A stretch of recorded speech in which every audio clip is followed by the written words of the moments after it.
Welcome back to theCUBE here at the San Jose Convention for the Gala Awards Show. This is the GSA Celebration. It's the annual awards parade. It's the Oscars of the semiconductor industry. Pat Gelsinger, CUBE alumni, is here. Always has his finger on the pulse. Your DNA, Pat, goes way back. Welcome back to theCUBE. This is not red carpet. There's no red carpet, but it's kind of a red carpet. Indeed, Thanks for coming on. Yeah. Well, hey, I heard you were going to be here tonight, and I just had to come. theCUBE, word got out that theCUBE's here, and you had to just take your private jet in and come right in. Tell me what's going on, because we're seeing so much action in semis. And again, I think I've interviewed back 20 years ago when I first did a podcast with you at Intel, and then now so much has changed. Yeah. What are you working on right now? I saw your interview on Yahoo Finance. You got some cool things happening. Yeah. Well, I think semiconductors are hot again. And clearly AI, the whole surge, but it's really all of the new materials that are occurring. We have, cryogenics and quantum computing and so much going on, which fundamentally, it all runs in semiconductors in some sort. And, this week we announced xLight. And xLight, a next generation light source. And if you think about a fab, what's in the middle of it? Lithography. What's in the middle of lithography? Light. And God said, let there be light. Yeah, and the physics, the speed of light, we will see that. The photonics is a hot area. We're seeing all these new interconnects. Take us through, in your vision, what needs to happen for semis to kind of continue the thundering pace it needs to go to give the connectivity, to get the horsepower? Well, clearly what we've done this week with xLight to me is an important piece, because when you think about Moore's Law, it was always three things, John. It was always more transistors, better transistors, and cheaper transistors. But as we went through the EUV transition, the transistors are no longer cheaper. Right, we lost the economics of Moore's Law. So what we're doing with xLight, right, is being able to not just be 13.5 nanometers where EUV is today, right, but be able to go to 2 nanometers or below in wavelength of light. Really spectacular, but also has improved the economics. Higher power light allows us to make the wafers faster, right, which allows us to improve the economics, get the economics back into Moore's Law. So this has been an important week, but also we see that, 3D packaging is more important. New material types get to be more important. We need to move from copper to optical, right, for all interconnect as well. So it really is a time, as we would say, we're rebuilding the entire technology stack. There's never been a better time in tech. And the demand is massive. Okay, it feels like the PC revolution where, the 286, 386, that generation is now happening at larger scale. And if you factor in geopolitical pressure, the incentives, take us through what the new normal is, because most of the lay people, even now in the mainstream, AI infrastructure is gone mainstream. Yeah. I mean, people are talking about chips and GPUs and Ain't XPUs. it cool? It's I've been doing that. I've been talking about this for like 20, 30 years. So explain the light piece and why that's important and what that will be. What does that provide the value to? Explain to the end user who's like figuring out, I got an iPhone, I'm going to have a body device, I'm going to have a hyper-converged edge soon with wireless spectrum, unlicensed coming together. You're going to have smarter devices at the edge. What's all this mean for, how does that get better? Yeah, well, fundamentally, if we go back to the basics of Moore's Law, put more transistors on a chip, make those chips smaller, lower the power consumption of the chips. And that's why, hey, in your pocket, you now carry what used to take a whole data center to do. It really is pretty spectacular.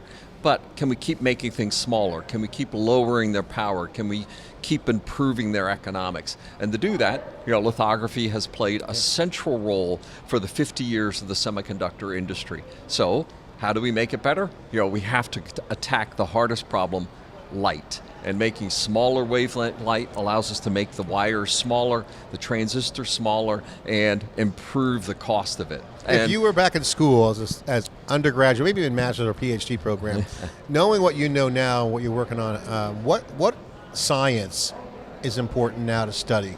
Well, I think all of the hard sciences continue, they're back in vogue, right? We sort of had a decade where, hey, if you weren't a software CS guy, right? Well, now, all of a sudden, everything is going to enable us to solve problems in material science, biology, chemistry, physics. All of those become back to the center of what we can do for the future. So it really is, to me, it's back to the basics, baby. Yeah, back to the basics. Physics, material science, engineering. And I call it the Trinity of Computing, right? Where we're going to have classical computing, like we've been building, and CPUs. We're going to have AI, right? Which is that scale processing of AI models, large language models. But we're also then going to have the third leg, quantum computing. Wherein there's so many algorithms that are not computable, right, in digital space that are only going to be computable in quantum space. And as that materializes over the next couple of years, almost everything that we can write an equation for will now become computable. The holy trinity of computing laid out by Pat Gelsinger. You got it. All right, so I have to ask about quantum computing because I love quantum.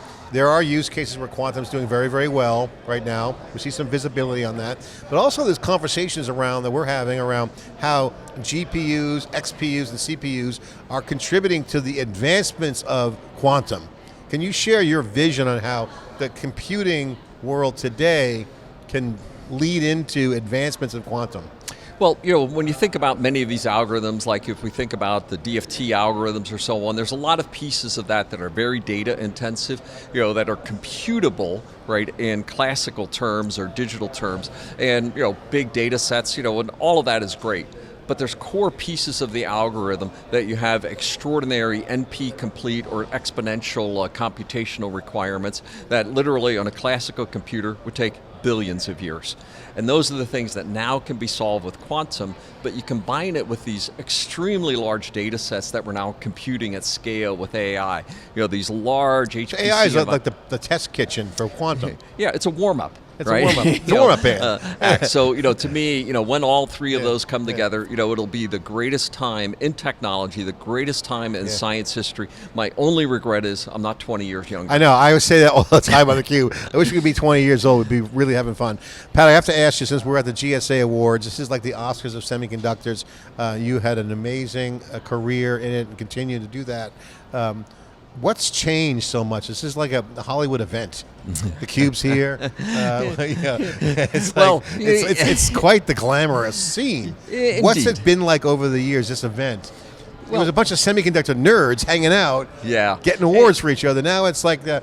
Well, I do think there's sort of like the Nobel Prize, right, where people have always said, it's really important that we have that highest of achievement being recognized for. Well, of course, we used to just say, hey, we're going to have the Oscars, right? We're going to have the Golden Globes and all that kind of stuff. And that's a bunch of actors patting themselves in the back, right? And it's sort of like they haven't created value, right? What are they? They're actors, right? They're pretending.